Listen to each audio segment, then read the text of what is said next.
Hey guys, a little while back I asked on my blog if there were any malts that you wanted to see me make, and Andrew Elliott responded with a doozy. He said, make Diastatic brown malt. So, couldn't help but take him up on that challenge. So, since I live in a townhouse, I don't exactly have the ability to build a wood-fired kiln. If I had a backyard, I totally would, but I don't. So I've come up with a different solution. I'm going to be starting with my green malt. This is the 2-row malt, and I've allowed this to air dry for just under a day. And you can see it's kind of rather withered. The roots have dried up quite a bit.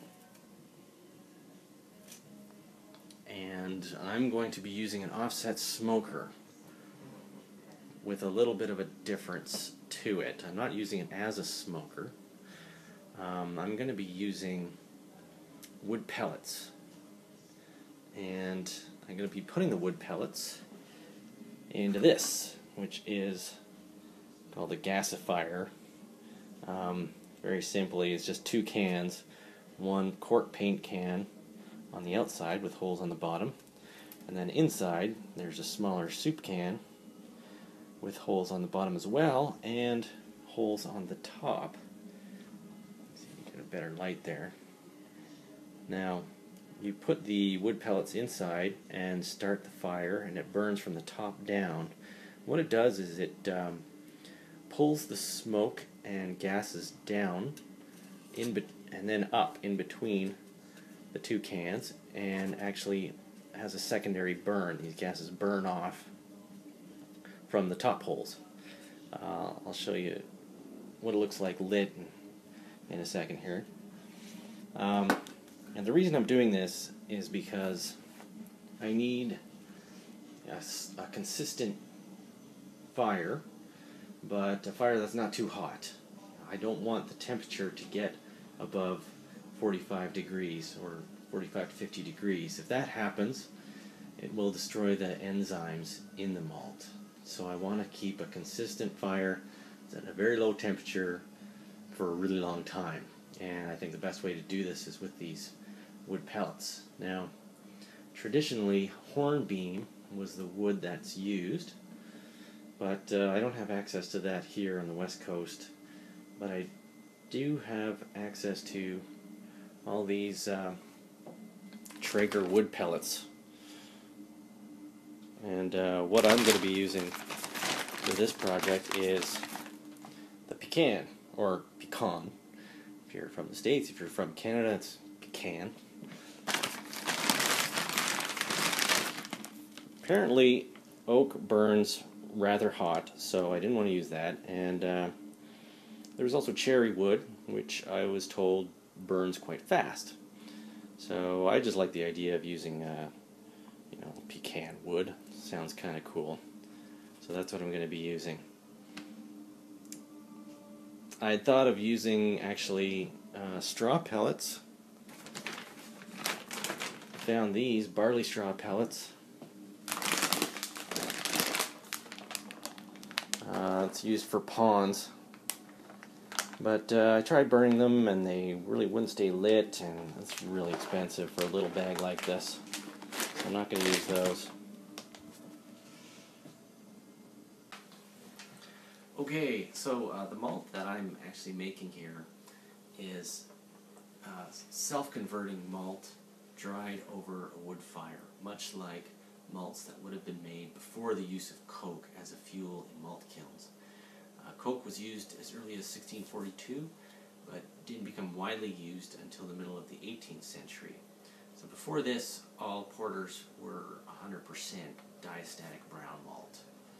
Before the use of coke, all malts were either dried by burning wood, straw, or even dried in the sun. The advantage coke gives is that it burns relatively cleanly, so there's not as much smoke flavor imparted to the malt as wood or straw. Now, I don't have an ideal setup, obviously. I'm just doing this on my back patio. Malt kilns of that era had at least 16 feet between the fire and the malt itself. But with the use of these little gasifier things in my smoker, I'm trying to recreate a nice low consistent heat. If I were to use just fire in the firebox, my temperature would fluctuate all over the place. As well, if you look in the information on malting section in my blog, I'm going to post a lot of links and articles on the history of brown malt and diastatic brown malt and the history of Coke production, which is really interesting. But obviously it's just way too much information to include here on this little video. So check that out. And as well, on my second attempt for this malt, I'm going to try and avoid the use of charcoal at the very end, and maybe add another gasifier, or perhaps add some maple wood and burn maple wood instead to get it hot enough.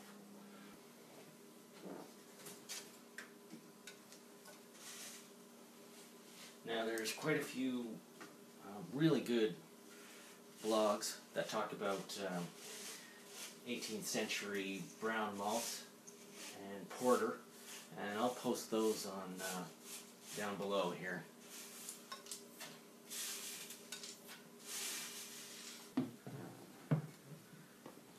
So it's an extremely crappy day. I'm starting with 4 pounds. I'm going to be doing 2 batches just in case anything goes wrong, and that's pretty much all that this thing's going to be able to hold.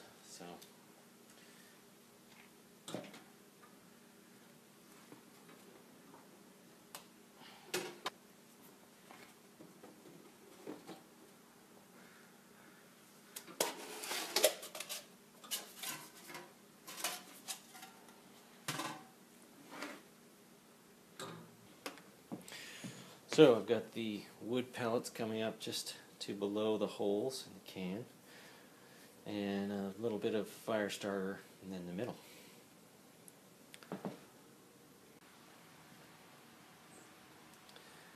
So the pellets are just starting to get lit.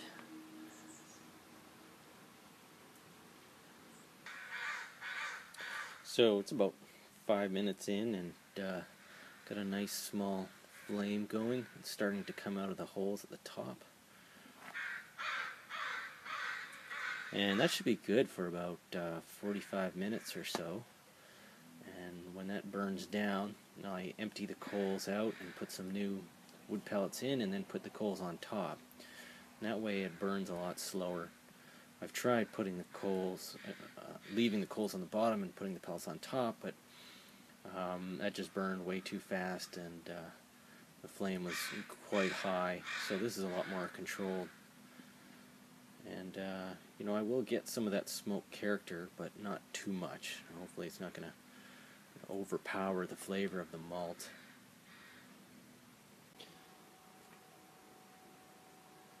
It's now 30 minutes in, and I can feel heat coming off of here, but there's no smoke, which is great. Fire's doing really well.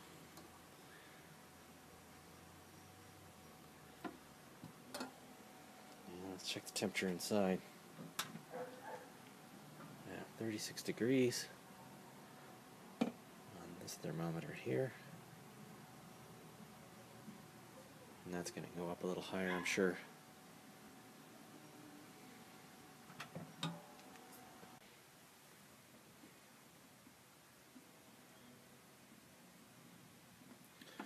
It's into hour 2. We've got 42 degrees.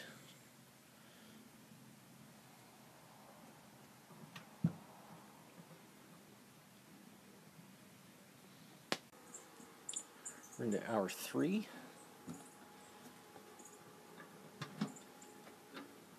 And we're doing pretty well. Got a bit of a hot spot here, so I kind of cleared that out. And having a bit of a problem with condensation.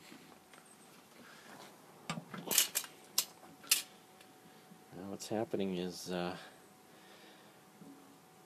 water seems to condense along the top here and then into the chimney, and then drip down and drip onto the grains. Of course, it's all kind of greasy and sooty, so I want to avoid that as much as I can. But it's drying pretty nicely.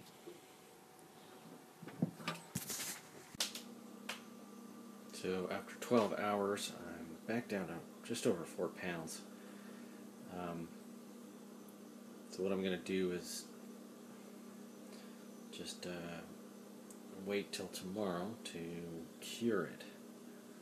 So I've finished with the kilning and the drying. It's dry enough that there's no harm in just leaving it for a day and then curing it at higher temperature tomorrow. So I'm trying to get the temperature up here to a good 100 degrees or so Celsius. And I've added some charcoal, some lump charcoal. See how much smoke is getting put out there. So I'll just wait a little while until the smoke reduces, and then put the malt in there again. Okay, I just put it in. We're at the final curing stage at about 200 degrees Fahrenheit. And I'm hoping to have that in there for the next 3 hours. I'm using lump charcoal. It's the only thing that seemed to get it hot enough.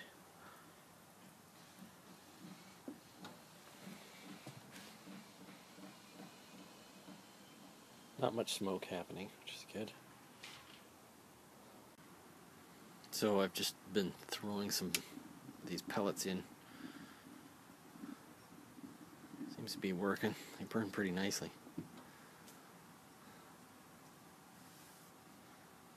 Creates a lot more smoke though.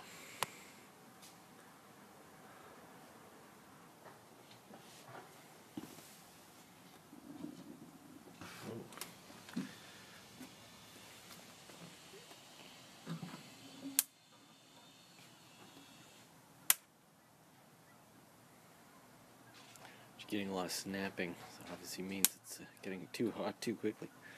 So it's been an hour, actually over an hour, 95, 94 degrees, oh, 93, sort of staying around there, which is perfect.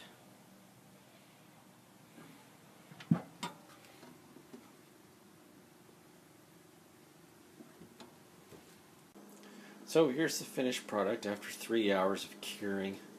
It's pretty hard to maintain the temperature, but I managed to keep it around 95, 100 degrees Celsius, and that was using mostly charcoal. I tried throwing some of the wood pellets on there occasionally, but it would get pretty smoky. And it's got a nice aroma to it. Very much like smoked Russian tea. If you've ever had any of that, it's kind of similar. It's sweet, but slightly smoky. So there you have it.